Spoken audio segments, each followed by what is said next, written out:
Did these cards predict 9/11? Inside of each of these packs are some sealed Illuminati New World Order trading cards. Now, these cards are highly controversial. Over the past couple of years, people have claimed that these cards, which were created in the 1990s, predicted world events like COVID-19, the attempted Trump assassinations, 9/11, and so much more. The game is called Illuminati New World Order, and right here I have an almost complete collection of all of the cards from this set. We're going to analyze so many of these different cards that predicted bizarrely things that ended up happening in the world today. But something else incredibly bizarre is the fact that the studio that produced this card game was raided by the Secret Service while they were printing these cards. Now, there's an official explanation for the raid, but I think that there might be something deeper here. Anyways, let's get started and welcome to the Conspiracy Files.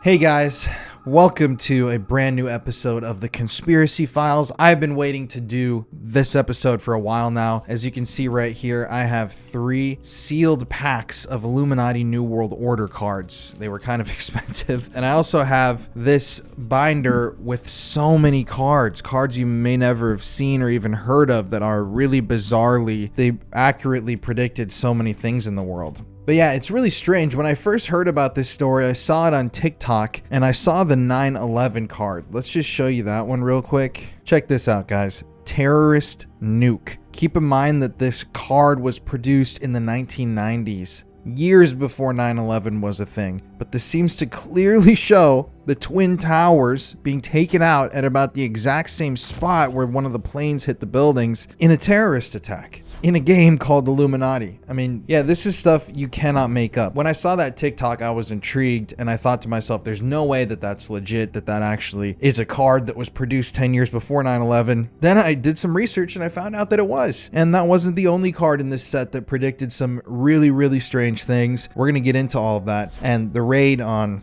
the game production company's offices, I mean, just adds to the whole mystique of this whole situation. In addition, these sealed packs are really hard to come by, so it's an honor to be able to open 3 of these live in this episode to see if there are any other secret cards that have never been discovered that, I don't know, might be hidden within the realms of these gold wrapped packages. But as with every single episode of the show, I don't want to do anything to myself in the near future, so if anything happens, at least you have an idea that it wasn't me. All the resources that I used to pull this script together can be found in a resources document in the bottom, the description of this video. And yeah, all parties are considered innocent until proven guilty in a court of law. But without further ado, let's get into it, folks. Could a card game really predict the future? Is that possible? Could the very cards that I hold in my hands really hold the secrets of some of the world's most elite secret societies? Well, if you're shaking your head right now in disbelief, I have to encourage you to keep on watching, because what I'm about to show you is incredibly bizarre and deeply disturbing. Some of these cards in the binder that's in front of me have accurately predicted world events that sometimes occurred decades after the cards were published. Events like 9/11, the Trump assassination attempts, COVID-19,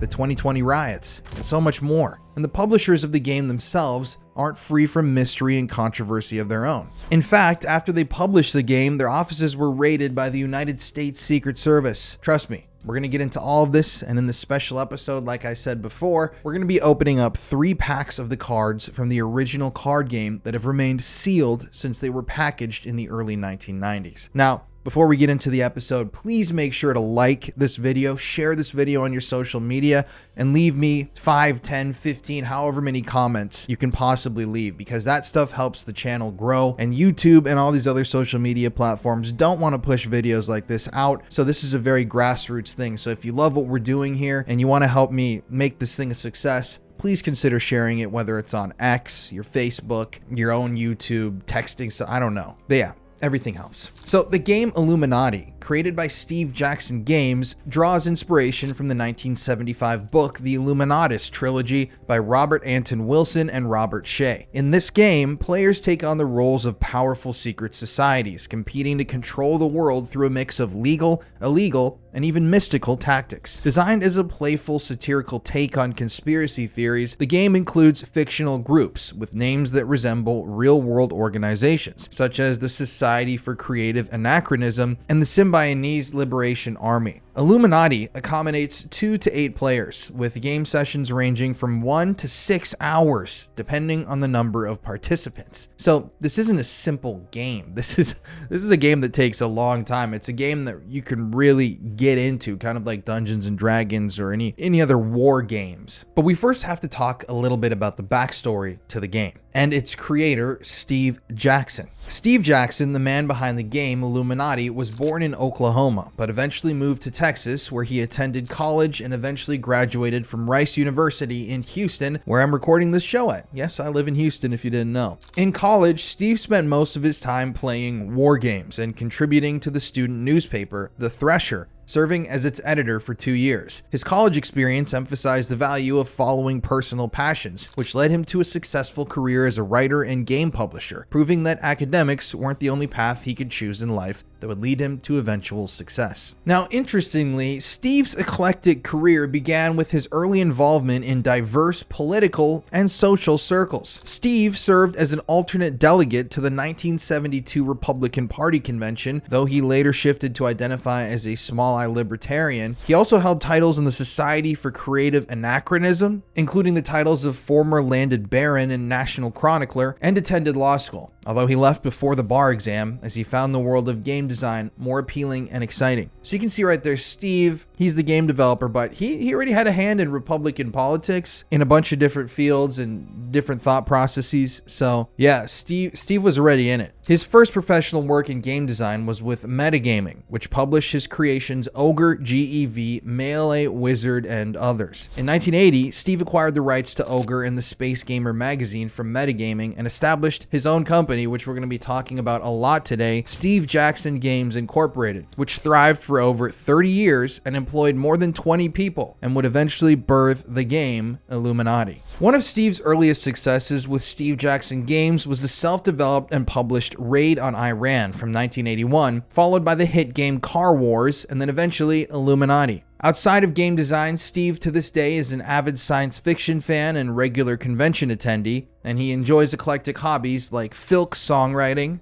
gardening, Legos, pirates, trains, dinosaurs, and tropical fish. If you can't tell, that biography was taken mostly from Steve's official website, so you got some interesting personal information about him there. So Steve is an incredibly intelligent man with a past in politics, both liberal and conservative, and back then he was really intrigued by the hacking community, a community that at the time that the Illuminati card game was released was growing in power and feared by the federal government. So in 1981, Steve Jackson, along with cover artist and frequent collaborator Dave Martin, discussed their admiration for the Illuminatus trilogy, a discussion which sparked the idea for a game. For some context, the Illuminatus trilogy was a series of books published a few years prior that followed a fictionalized version of the Illuminati as it attempted to control the world. These books discussed almost every conspiracy theory known to man at the time, from, the space landing to JFK and even aliens and secret societies. It was like the satirical Bible of conspiracies. And Steve Jackson, obsessed with this idea of an Illuminati card game, chose not to adapt the novel directly because of licensing costs and the complex nature of its plot. Instead, he created a game inspired by the book's central concept of secret conspiracies and societies, and following extensive playtesting, the original game, Illuminati, was released in July of 1982 in Steve Jackson Games' Pocket Box format.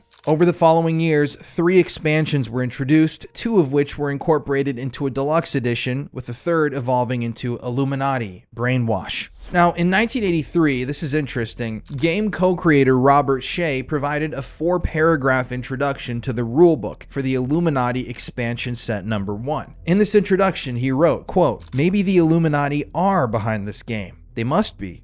They are, by definition, behind everything." Was he giving us some sort of truth? Or is this game just really a harmless game? I don't know. That's for you to make up your mind on after this video. So Illuminati, to explain the game for a second, is a game involving a special deck of cards, money chips, which represent, interestingly, millions of dollars in untraceable cash, and 2 6-sided dice. There are 3 different types of cards in the game: Illuminati cards, which represent the main player-controlled societies, group cards, and special cards. In the game of Illuminati, players assume the role of various Illuminati societies, each vying for world domination. Assassination. The original pocket box edition of the game included 6 distinct Illuminati groups: the Bavarian Illuminati, the Discordian Society, the UFOs, the Servants of Cthulhu, the Bermuda Triangle, and the Gnomes of Zurich. To win the game, players must build a power structure with a set number of cards or achieve their society's special goal, which is essentially world domination. The game's world is represented through group cards, which depict various organizations and groups of people, like the CIA, the International Communist Conspiracy, and fate groups invented for the game like Evil Geniuses for a Better Tomorrow. Now, each Illuminati and group card has values for power and resistance and income, with groups also assigned in alignment. The game itself is filled with conspiracy humor, featuring cards like Boy Sprouts, a spoof on youth influence, orbital mind control lasers, the Mafia, and Trekkies. Special cards provide unique boosts, like enhancing a group's income or resistance. So in this game, you're essentially playing as the Illuminati itself. You're pulling the strings with these different organizations, from the CIA to presidential candidates, the big media, and you're trying to leverage all these different groups and, mind control techniques to take over the world, essentially. Now, in the game, this is an interesting little facet. Each group generates income, so each player gets their own money, generates money, which can be transferred between groups and players once per turn. But funds held by the Illuminati are accessible for all players for attacks and defenses, while money within individual groups is restricted. That's interesting because it also lends to the theory of like the global bank, the Illuminati. The Illuminati funds all this stuff, whether it's, COVID-19 research or whatever you want to say that is, or, any world global event that people have claimed is funded by the Illuminati. That sort of idea is worked into the game itself, which is strange. Because you got to remember, this game was created in the 1980s. This was before the Bush era of the 90s, when George Bush Sr. was talking about the New World Order and the global government and all of that sort of a thing. All of those concepts, they had been published and they were talked about in books, but they weren't really mainstream ideas. And a lot of the stuff that's in the game that's really fleshed out has come true as a facet of these conspiracy theories. So it's really interesting. The structuring, gameplay, and the complicitness of all of these interconnected organizations that players play as mirror the real-life theories surrounding the Illuminati and the New World Order, who are rumored to be pulling the strings, like I said, behind all major events and groups that you see not only in American politics, but on a global stage as well. After its release, the game was a smash hit. In the last few decades, Illuminati has gained a devoted following, achieving cult status among some communities and appearing in geek culture, such as the user-friendly comic strip. The game's even referenced in Dan Brown's Angels and Demons, which alludes to the game as a computer game, but clearly references Steve Jackson's original version. But although it's related to what we're discussing today, we're not really going to be talking about that original game. We're going to be focusing on the collectible card game version called Illuminati New World Order, which was released in 1994. Illuminati New World Order is a collectible card game by Steve Jackson Games, which was, like I said, released in 1994 and based on the original Illuminati game. This 409 card set included 55 card starter decks and 15 card booster packs containing group and plot cards, but no Illuminati cards.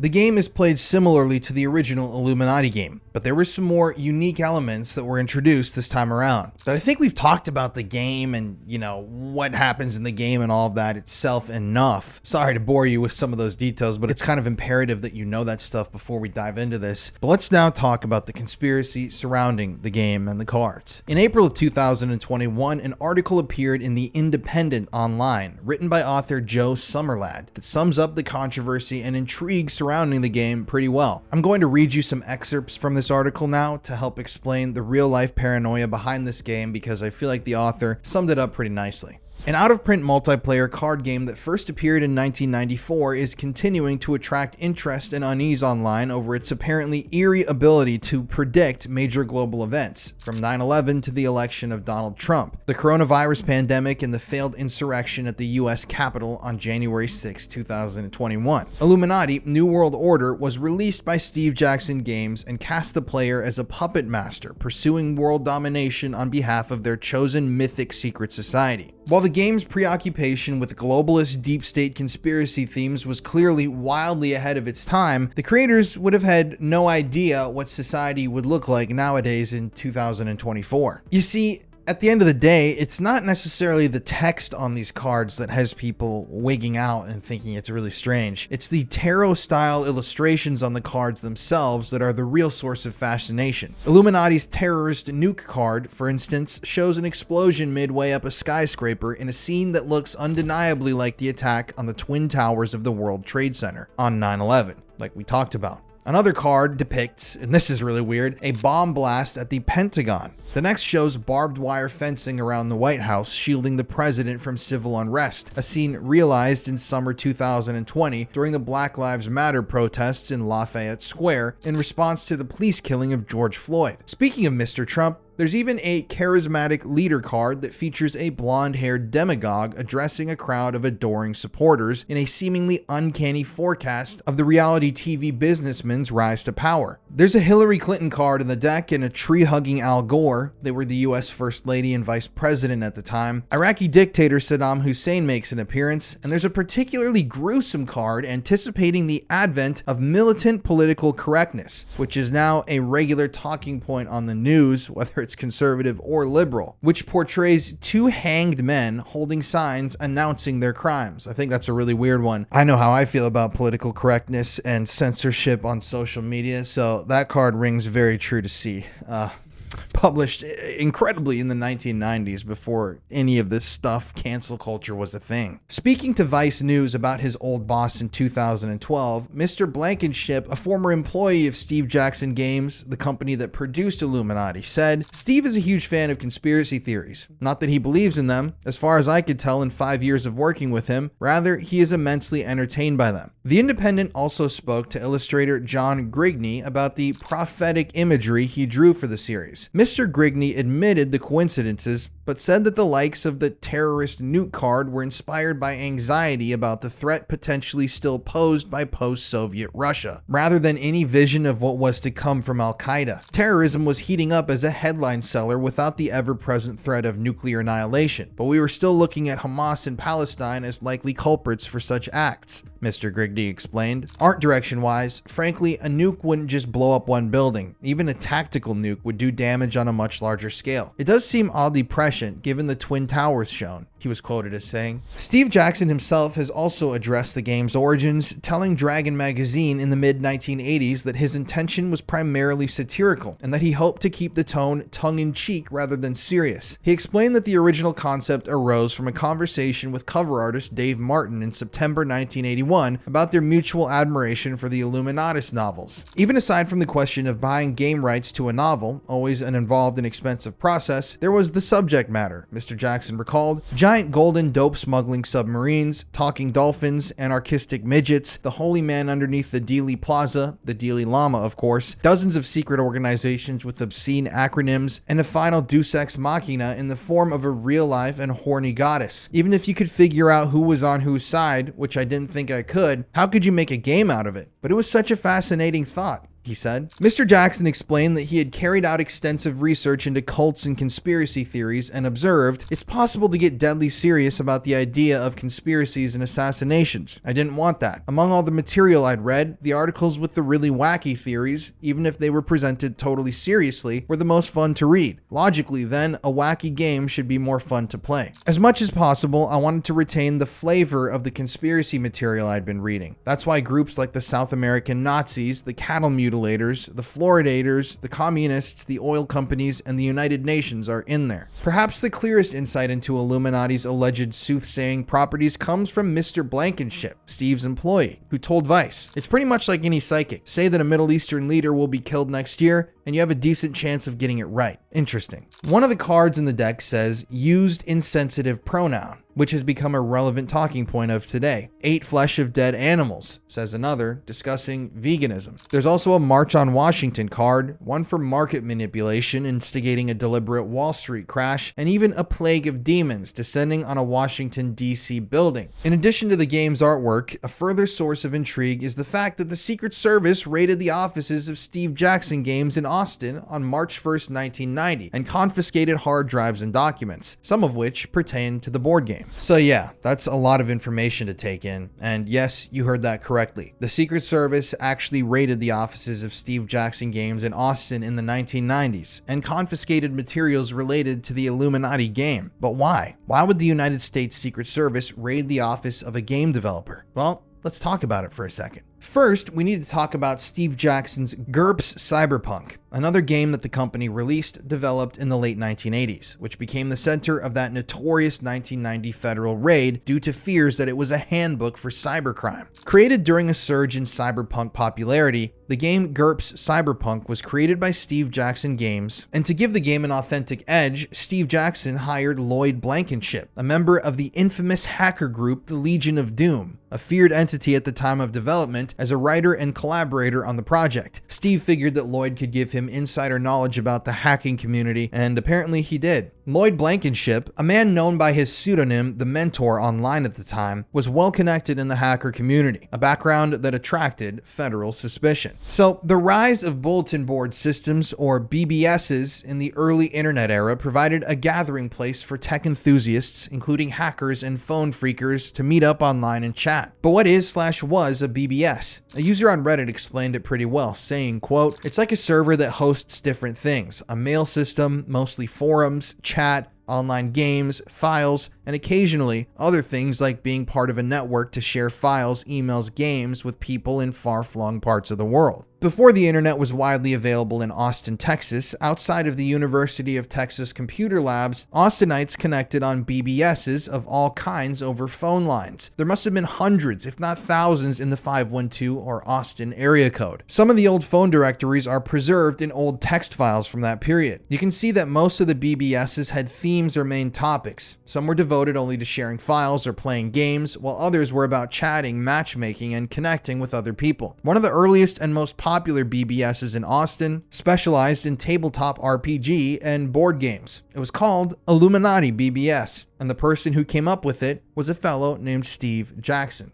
End quote. So people would talk and connect on BBS servers, but they would also meet and share confidential, sometimes secret information. Lloyd Blankenship, the hacker hired by Steve Jackson Games to develop their hacking game, was an active user of BBSs himself. And sometimes these BBSs, like PloverNet, attracted users seeking illicit, illegal knowledge, an environment which helped foster the Legion of Doom, a hacking organization that organized as a group focused on acquiring forbidden information, whether from corporations or the government itself. Led by a young hacker who went by Lex Luthor online, the Legion of Doom gained notoriety by collecting sensitive data from various institutions, publicly claiming that they could break into almost any system. It should be noted also that to this day, most of the hacker members of the Legion of Doom have never been identified by their real names and are only known online by their chosen monikers. Their true identities to this day are still unknown. The Legion of Doom's notoriety grew, especially after Lloyd Blankenship, the man who would eventually collaborate with Steve Jackson Games, published the Hacker Manifesto, an essay that resonated within hacker communities and positioned the Legion of Doom as a powerful, nearly untouchable network of hackers. Soon afterwards, Legion of Doom members, particularly in their Atlanta chapter, hacked into and accessed Bell South, an old telecommunications company system, and were able to access and share amongst members sensitive documents related to emergency response systems, which raised government's concerns about hackers' potential to disrupt essential communication networks. But despite being on the federal radar, the Legion of Doom managed to operate relatively unimpeded for years due to the difficulty of prosecuting cyber-related crimes. So the Legion of Doom was like the super genius hacker squad that was hacking into government servers. Bell South was essentially like the AT&T or Verizon of the early 1990s, late 1980s. So they were hacking into these mainframe infrastructure companies and groups. And the federal government caught notice and decided that this was something that they felt like they needed to stop before it got out of control. You see, for years, the Legion of Doom had been messing with government officials in various ways. For example, in 1989, a prank that redirected calls from a Florida probation office to an adult line caught the attention of the Secret Service, which then caused fears to arise that hackers could interfere with critical services services like 911. This heightened scrutiny led the agency to investigate further, linking that prank to the Legion of Doom and intensifying their discreet monitoring of the group. When a Legion of Doom member named Prophet accessed and shared that E911 document from Bell South, a critical piece of infrastructure, it put the Legion of Doom on the path to a federal crackdown, resulting in the arrests of several members and a federal investigation into Lloyd Blankenship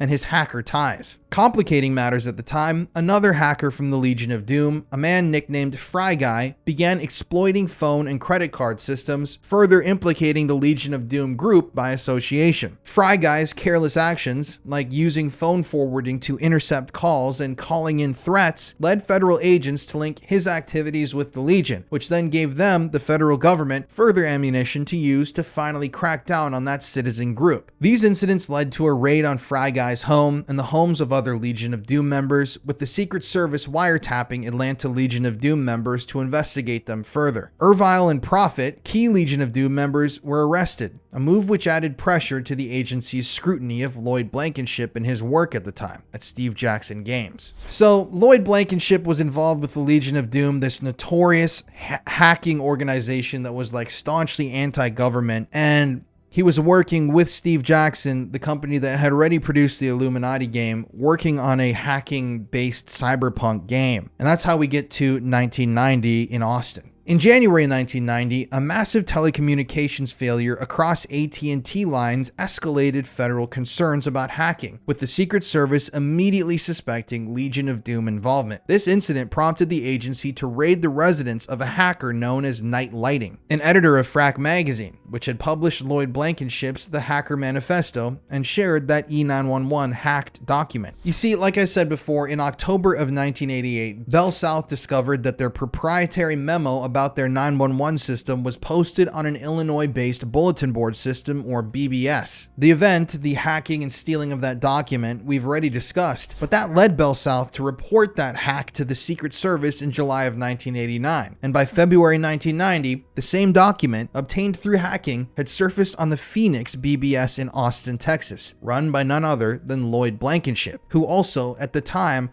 moderated Steve Jackson Games' Illuminati BBS server. Believing there was probable cause, the Secret Service then obtained a search warrant to search Lloyd Blankenship's and Steve Jackson Games' computers, a search warrant which was executed on March 1st, 1990. During the raid on Steve Jackson Games, agents seized computers and copies of GURPS Cyberpunk, the game they were developing, mistakenly assuming it to be insidious manuals about cybercrime. During the raid, the Secret Service seized 3 Steve Jackson Games computers and over 300 floppy disks, which included the master copy of GURPS Cyberpunk and a lot of materials relating to the Illuminati game series. The server also held private emails between Steve Jackson Games employees that were unrelated to the search warrant and tons of confidential personal information. The Secret Service ended up holding on to those materials until months later in June of 1990, a move which caused major disruptions to Steve Jackson Games' business, which led the company to seek damages. The botched operation,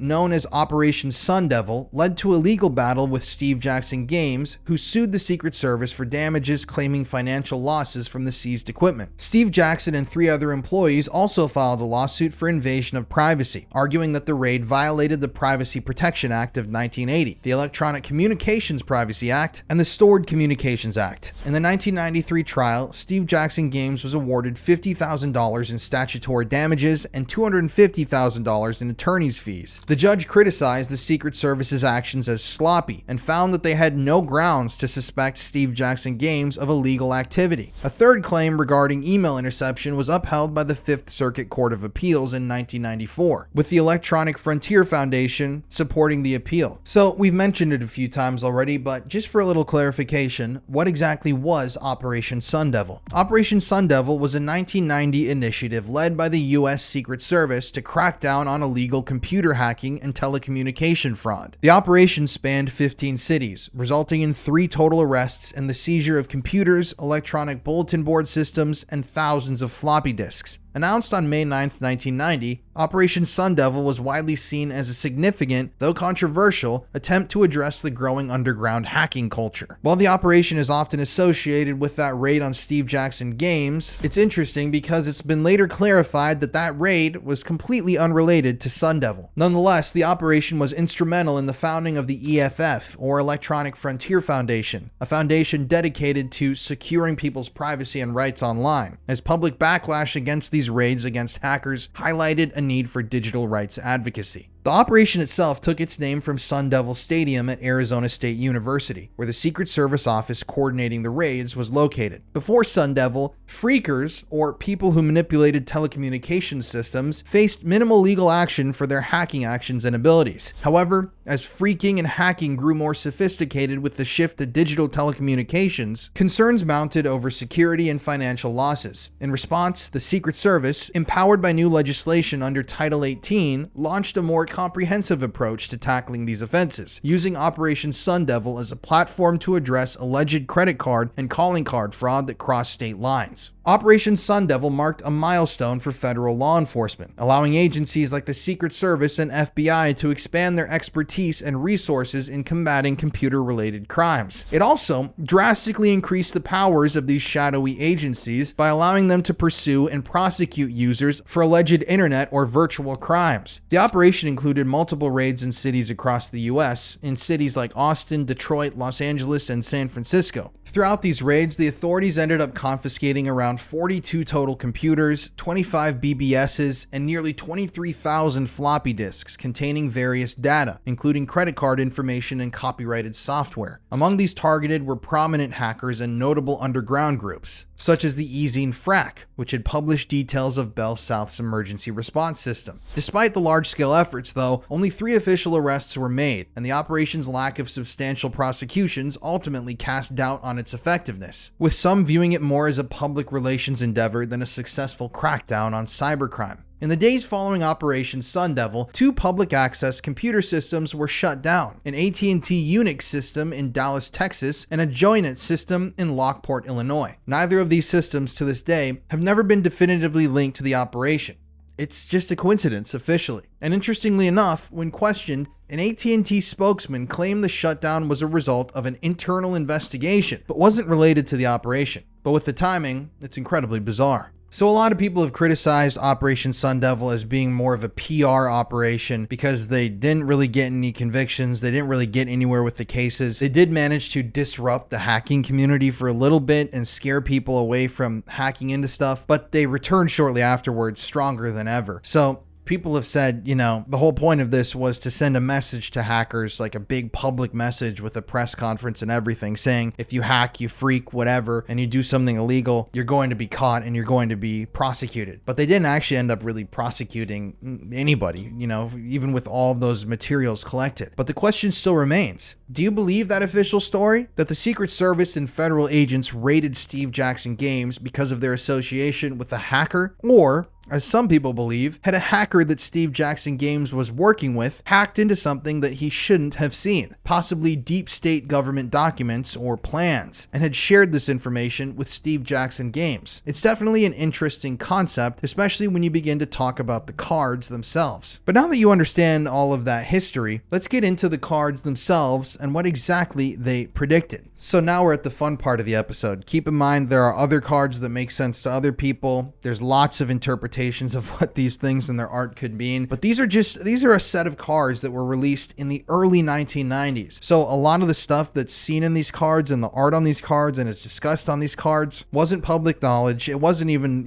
like a big thing like the Illuminati and the New World Order were. They were still concepts back then, but they're so much bigger today, along with all the different theories that have emerged over the years that seem to have been predicted by Steve Jackson Games and this card set. But now we get to the fun part. So let's look at these cards one by one. I've got some picked out that I want to talk about that I thought are eerily relevant. And let's open these cards. Keep in mind, these cards have been sealed since 1994 and 1995. So these are like old cards that haven't seen the light of day in 20 years. Kind of interested to see what's in them. Okay, we got blood, toil, sweat, and tears, nuclear accident, Don't forget to smash the state. Good polls. Save the whales. Environmental activists. Xanadu. Clone Rangers. George Bush. Society for Creative Anarchism. Witch. Plague of Demons. That's a big one. The South American Nazis that we referenced in the script. The Reformed Church of Satan. Which is funny. Also, it looks almost like pizza on here. And I don't know if you can see that. And I don't know if you guys know what I'm talking about. The Democrats. Gay activists. And then a Bermuda Triangle card. Interesting. All right. Pack number 2, my friends. Mother's March.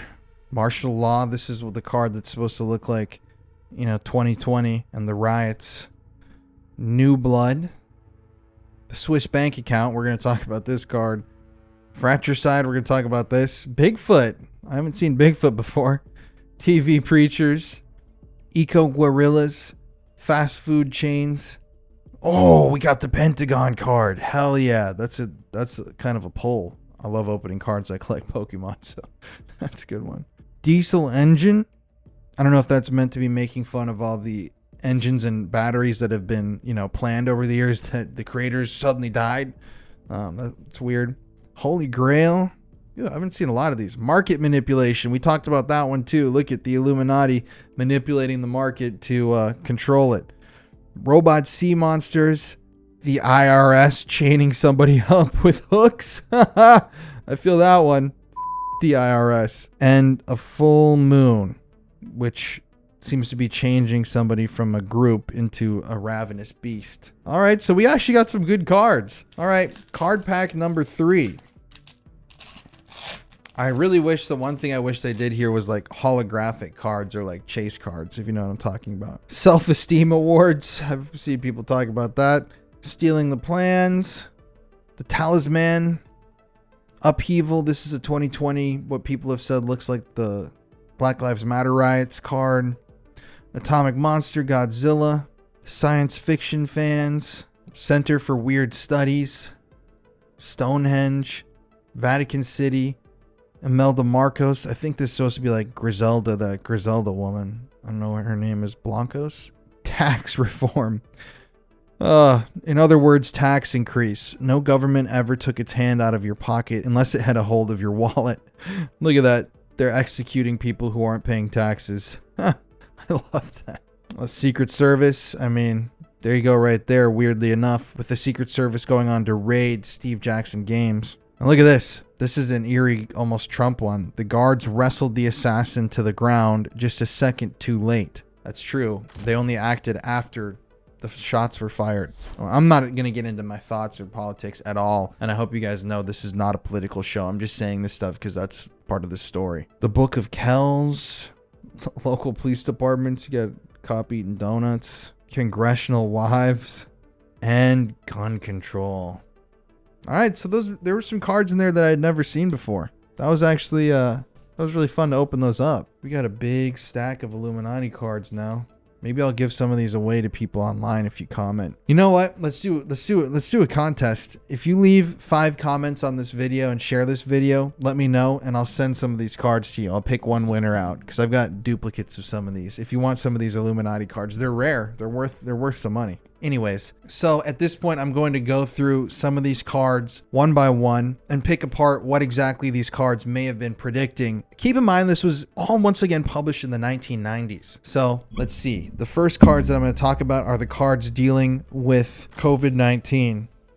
You got the American Medical Association, who, I mean, obviously with COVID-19 and some of the conspiracies about the AMA, that's a really relevant card when it comes to what happened there. You've got Cold Fusion, which seems to be a scientist in a lab developing something secretly. I mean, I don't know how you guys feel about actually, I'm not going to get into it here. I don't want to get banned. This one has been cited by a lot of people as being really bizarrely predictive because this card is meant to be an actual attack card, like the disease is engineered by the Illuminati or engineered by someone as some sort of bioweapon. And you can see on here they've got disinfectant, quarantine, rubber gloves, body bags. I mean, it's just like incredibly relevant when it comes to COVID-19 and how that was handled. So it's weird. You have lots of people obviously that believe that COVID-19 and everything was engineered. Once again, I'm not going to state my public opinions on that, but it's weird, it's just the weirdness seeing those illustrations and seeing like we actually did have quarantines and body bags like in New York City at the start of COVID, disinfectant and like face masks and everything. It's just so strange. Now, my personal opinion, I've seen a lot of people talk about this stuff, but I feel like these cards kind of predicted Epstein in a way. Jeffrey Epstein being the billionaire mogul who was sex trafficking underage girls all across, the globe to the elite of the elite, politicians, celebrities, whatnot. Seems like they might have, predicted Epstein. For example, this exposed card, which shows what looks like a politician getting caught in a bad situation on a hidden camera. Watch them scatter like cockroaches, the card says. That reminds me a lot of Epstein's blackmail operations and the blackmail that we've seen in pretty much any major predator ring that's operated in the last couple decades. So that one was a weird one when I was going through this stuff. I actually just went through all these cards myself and decided what I was going to talk about here, so I might have missed some that have relevancy. You've got this card with Bill Clinton where he's on a dog leash. And I mean, if you read some of the Epstein documents and the allegations against Clinton, and obviously if you just know Clinton in general, he's a freak. So I think that's really weird. Some people think that it could be interpreted as Clinton being on a leash, but I think it looks more like some sort of a weird sexual thing that Clinton's into. And we have no clue, exactly what these people are into. Now, this is what I think is supposed to be the other card to the Clinton one, but to me, it looks more like Hillary Clinton holding a noose. We've talked about this in some of my videos and allegations that have floated around about Hillary, just weird stuff. So I think having Bill and Hillary, I mean, they didn't even realize like the Clinton Chronicles, the Clinton body count, all of that stuff that they were including in the game because it wasn't even really a theory at that point. But yeah, it looks like she's holding a noose to me, obviously tied into Epstein. Now, this was an interesting one, I thought. Power corrupts. You got like an old, somewhat politician, mobster looking guy with money and a girl right there. And I've always said that, like, why do these really rich, powerful people, once they get to that level, suddenly start wanting to, diddle children and get involved with these sick and I really think that it's because of power corrupting people. And this was before the era of Epstein and these sex trafficking rings being exposed. So I think it's really bizarre. I mean, this could be a figure of Epstein himself with one of his victims, or it could be a politician having one of Epstein's victims for the night. I mean, it's really bizarre. When I saw that one, I was like, oh, that's really weird. And then even this one, read my lips. It says a public figure appears on national TV and talks his way out of everything. Reminds me of how a lot of people have tried to talk their way out of Epstein connections. Lots of different people that are interesting that deny, the evidence that's out there, including this made me think of the Prince Andrew interview where he sits there and, goes, Epstein acted in a manner unbecoming, which is insane that he actually said that. So yeah, that one's crazy. And all those seem to paint a picture of Epstein. You know what I mean? You got power and corruption, Bill Clinton, Hillary Clinton, lying on national TV and saying you never knew him and, oh, this never happened, but we all know that it did. There's also some cards that discuss like the corruption of religion. Like right here, I just pulled this one, including the Vatican City card, which says your whole power structure is immune to attacks from peaceful groups, which is, I see as kind of the way that a lot of priests and pedophiles that were involved with the Catholic Church have been able to skirt allegations and get off scot-free for, decades because of their involvement with the church. People gave them like a free pass and thought, oh, they'd never do something like that. There's also obviously TV preachers, which they were a big thing back then, but I don't think that they were nearly like as huge or wealthy as they are today. I mean, I'm sure that they were, but I mean, just the fact that those preachers are so wealthy, preaching, oftentimes the opposite of what God or Jesus or whoever you would choose to follow would want to preach about. All this stuff has just come true in its own way. There's also a whole slew of cards that seem to accurately describe the state of the media as it is today. For example, there's Bjorn, who is a beloved children's icon who's detested by adults, and he gets awarded 4 points for direct control of any media group. Just kind of goes to show how, the media is so easily manipulated and people are so easily programmed and controlled. There's also the cable TV card, 500 channels and nothing nothing's on. Eerily reminiscent of how there's so many shows today, whether it's Netflix or Hulu, but there's nothing you really even want to like watch or talk about. There's also big media and propaganda, and the card says it gives 4 points to any attempt to control or destroy other media. This just goes to show how all media organizations are always, competing with each other over who's right, who's wrong, who's slanted this way and who's wrong because of this slant. The media blitz, how everything is corporate nowadays. That's a card people talk about all the time, just seeing logos and brands absolutely everywhere, and the brainwashing that the media really does to the American people. There's also the newscaster Dan Quayle, who has the power in the game to distract any media group by making an incredibly stupid public remark, which is insane. I don't know if this was a thing back then, like distraction tactics. Like, it seems like every time that something is released about Epstein, something else major happens. Like, oh, the Epstein documents are dropping today. Oh, did you know this guy, said a racial slur? Or like the day Epstein documents are dropped, the UFO stuff that came out years ago that we never got an answer on. It's really, really strange timing, you'll notice, but that card has proved to be extremely relevant with the distraction tactics and smoke and mirrors. There's also a card that I thought was kind of funny for Gordo Remora. It says, next up on Gordo, people who believe in conspiracies. Are they nuts or just too stupid to live? You decide. He mobilizes hate and fear against fringe groups. Anything for a ratings point. And that's clearly Geraldo Rivera, who I used to dislike more, but I've actually come to appreciate some of his reporting on stuff like the Presidio case that I just did a full documentary on. Nobody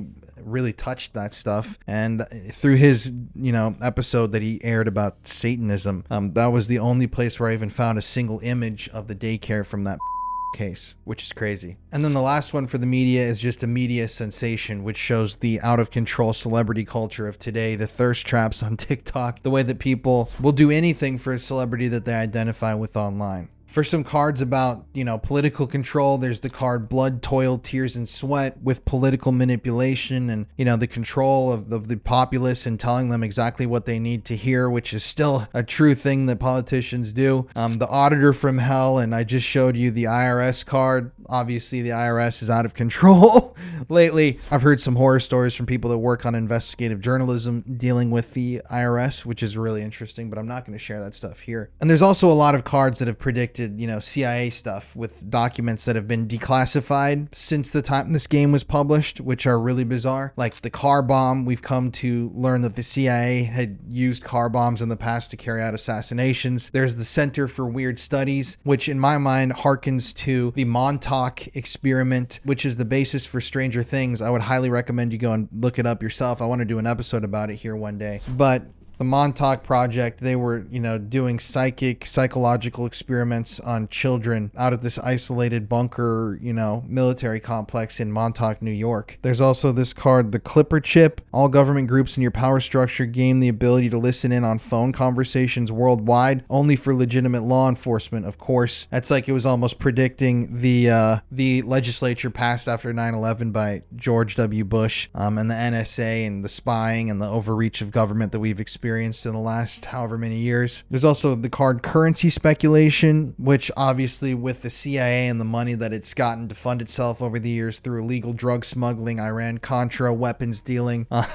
it just all ties in together. There's also a little detail that I thought was interesting. The world has come so far since this game was, created, but I'm finishing up Whitney Webb's 2 books, The Politics of Blackmail, where she talks so extensively about the CIA, FBI control and hijacking of criminal organizations to further their own interests and even generate money to fund CIA projects. That's why when this FBI card popped up at the bottom, it says you get 2 points in any attempt to control a criminal group. A lot of that information in those documents were not unsealed, and it wasn't directly known that like the FBI was involved in stuff like that back then. So it's really interesting. You've also got the card George the Janitor, which seems to show some sort of a CIA agent rifling through the trash. And this is an interesting one too, because as you can see, he looks to be picking up a piece of paper or something that's taped together from the trash, like an agent from some organization. And they do that all the time now to get DNA from people, is they'll go through their trash and collect pieces of, used whatever from suspects. So I thought that was interesting. There's also the card Fundy Money, just about how these groups are getting their money. You can see Jesus, money, and the Illuminati, all CIA stuff. There's the imposter card, which duplicates the personality of someone who's been assassinated. So like CIA assassination attempts and replacing them with people that they want, to be ruling these countries. There's also the mercenaries card that I see looking like it's linked to the CIA. And then obviously international cocaine smugglers, which is insane, having to deal with Iran, Contra, and CIA. And I think that was obviously a direct nod to the conspiracy theory of the CIA. But you can even see in this card itself, you've got some man in a suit blowing the head off of another guy who's smuggling what looks to be like cocaine into the country, which is exactly what the CIA was doing in the late 1980s.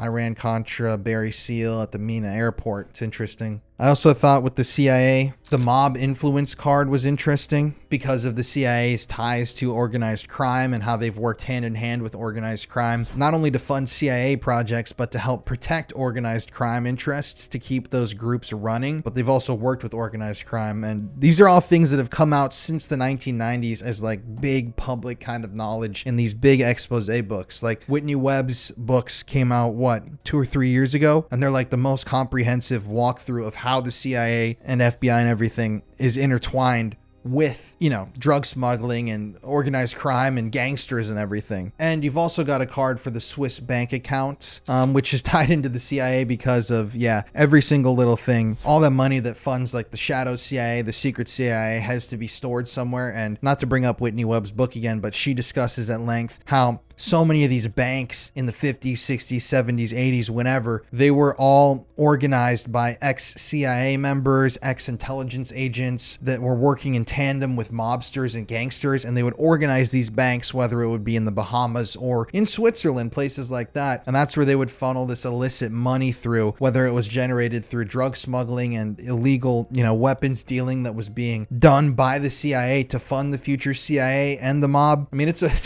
sorry, I don't mean to go off on a tangent, but there's just so much there. There's also cards talking about the entertainment industry, like the clone arrangers card. I know a lot of people. Recently, it's become a very popular conspiracy theory that people like Kanye West have been taken out and cloned and their replacements don't look like them. I've seen that. It's interesting how these cards predicted that conspiracy theory. The recording industry as well is a card that's in this game that has a lot of power.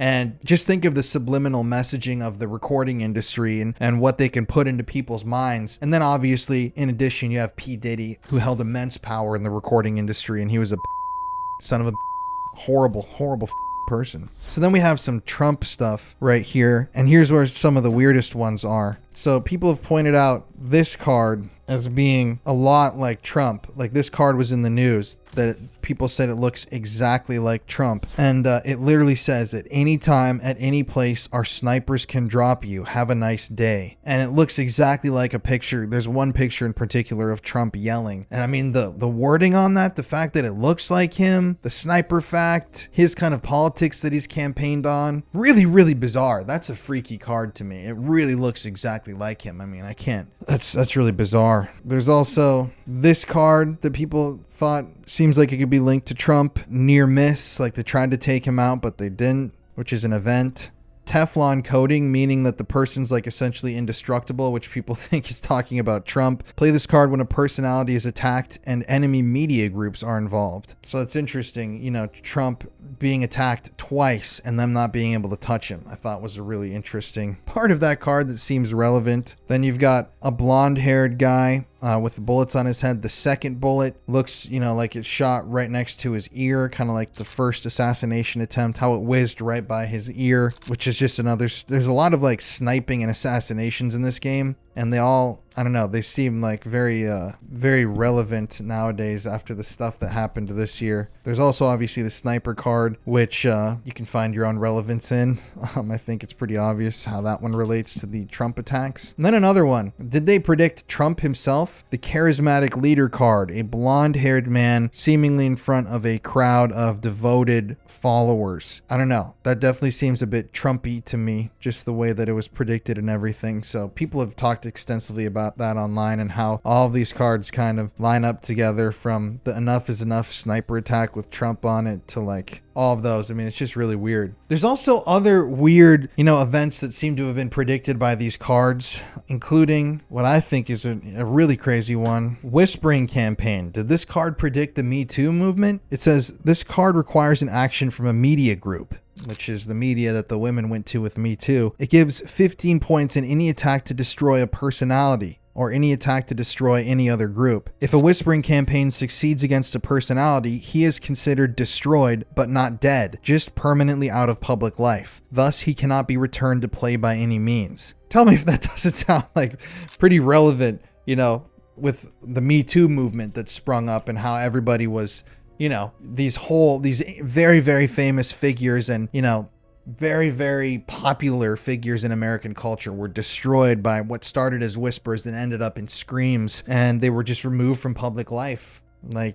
Sometimes put in prison, other times just banished. There's also the riots of 2020. People said there are some cards that look like emergency powers. There you got a white, what looks like army guy restraining a what looks to be a black man, reminiscent of the Black Lives Matter protests. There's also, like we talked about before, the martial law, which looks a lot like the Black Lives Matter protests and when Trump in 2020 came out with the Bible in Lafayette Square. March on Washington, which really could be any political movement, but I mean, it's just reminiscent with all these other cards of like protests and stuff, because I know that there were protests, but like those were the biggest protests that I can possibly remember, and they happened in 2020, like almost 20 years after these cards were published, so it's just really strange. And then I showed this one before, Upheaval, which once again looks exactly like a photo. It could be a drawing or an illustration of the Black Lives Matter riots. Then you've got some overall cards, which there's just a card that says conspiracy theorists, which is talking about how conspiracy theory people are insane and they're viewed like that, and they're even utilized by the government to make everyone else look crazy for questioning stuff. There's the info bond card about banning information that the government deems that we shouldn't be looking at. There's the nationalization card, which has become more prescient nowadays as the government moves and expands its power and influence over people. And then you got the United Nations card, which is like the globalist, New World Order conspiracy theories that's really popped up in more recent years. To do with banking, there's also some really bizarre cards, like the fast food chains card. Obviously, it's all about profit and not the health of consumers. It even says, would you like fries with that? And gives 6 points on any attempt to destroy a green group. Because, I mean, fast food is destroying people's bodies and the environment. Then you've got ketchup is a vegetable, which is like the new thing that they're saying, like eat bugs and stuff like that, trying to just break people down, like the mass media and corporations. There's also the Monopoly card, which obviously, especially nowadays, all these conglomerates like BlackRock that want to have this monopoly, this centralized banking, financial, whatever the hell. BlackRock really is investment firm with its hands in every single portion of America, from cereal to the industrial military complex. You've also got tobacco companies. That card's interesting. Direct control of any government group. We know nowadays how big the tobacco lobby is and why they can't get stuff banned or changed. You've also got the vultures card, which says capitalizing on the disorder caused by a rival's attack, you can subvert key personnel. Soon you make your own move. Just the banking world in general. And then Wall Street. There's a very, very interesting Wall Street card right there. Wall Street has the option to treat any corporate group as though it were government. So yeah, then you got the financial people in Wall Street. There's also, I thought what was interesting, there is a Ronald Reagan card. His Teflon coating completely immunizes him from any attack by or aided by the media. Now, that's just so true with Ronald Reagan. I've talked to so many people and said like Ronald Reagan did so many really shady bad things when it's like Iran-Contra. I've even heard from people I've talked to in this world that like the Reagan administration behind closed doors was funding the KKK in Atlanta, Georgia to sell drugs and peddle drugs to the black population there. There's so much stuff that I could list about Reagan where he was not acting like the Christian person that he claimed to be. So I thought that card was interesting because a lot of that information has been coming out decades after, all of that happened. And this game, like I said, was created just a couple years after his presidency. You've also got, in my mind, one of the most vile people to ever be in American politics, George Bush. George Bush is a conservative when he feels like it. He's treated as conservative if and only if you, the Illuminati pulling his strings, want him to be conservative. And I could talk all day about George Bush allegations I've heard about him. Right behind me on the wall is a poster from Bohemian Grove. This is an original poster where it's saying that George Bush is going to be speaking at the Bohemian Club about the CIA, which is like insane. And George Bush was head of the CIA during so many terrible programs and things that happened. And if you read Whitney Webb's books, like he's one of the major guys who is pushing for a privatized CIA. Those organizations led to Epstein figures and all of that. So I think that's interesting. I even heard allegations in the recent episode I did with the Chateau de Ameroy about Bush and the family being invited to the Chateau de Ameroy to participate in, satanic Luciferian rituals. And like a member of the Bush family allegedly had a affair with Aleister Crowley, one of the most infamous dark magicians of all time. So there's just so much to go off there. And then like as secret societies and Illuminati presidents go, you got fratricide trying to convince all of us to hate each other, which has become way more present, especially nowadays with this recent election. The hand of madness, destroying peaceful groups and controlling violent groups. That's just what they want to do. And then the Templars, talking about how the Knights Templar have been building up and saving up and rising, which is in my mind true. It's something they have been doing. And you got all these cards that really predicted global warming. You got Earthquake card, Earthquake Projector, Eco Guerrillas, Hurricane, Nuclear Accident, nuclear power companies, tidal wave, tornado, all these things happening so much more frequently nowadays, which is really, really bizarre. And it seems like, I don't know, this is just stuff that they seem to know was going to happen in a weird way. I mean, I know that those are just natural things that happen all the time, and I sound a little crazy, but some of those cards talk about like the alleged engineering of these events and like how no one listened to warning signs. And now you have like every scientist on Earth saying that there is something happening to our environment, and the warning signs just tend to be ignored. Really strange. Then you got obviously mass shootings that happen so much nowadays, and the gun lobby. And if you just actually look into politics in a nonpartisan way and you see who's voting for gun legislation and who's voting against it and who's being paid what, it all boils down to, corporations wanting money. It's not really what these people believe in. No matter if you're a Republican or a Democrat, there are Democrats that do this and there are Republicans that do this. But as you can see here, the gun is shooting out cash, and it's like, that's what people fail to realize is like, no matter who you are and what party, you're bought off by somebody. So that's an interesting card. Then you got the terrorism cards like Jihad, which obviously has become a way bigger thing in more recent years with like the Paris terror attacks, ISIS. And I remember being in high school with ISIS and Jihadi John and Barack Obama, taking those people out, and just how jihad and all that stuff has become so much bigger even after 9/11. Remember, this game was before 9/11. Then you got obviously the Pentagon card, which is one of the craziest ones, which shows the Pentagon like on fire, which is eerily reminiscent of 9/11. And then the terrorist nuke, which is the creepiest card in the whole deck. I gotta say, you cannot get creepier than this card. This card was published almost, close to 10 years before 9/11, and it looks like completely predicted it. Same with the Pentagon card.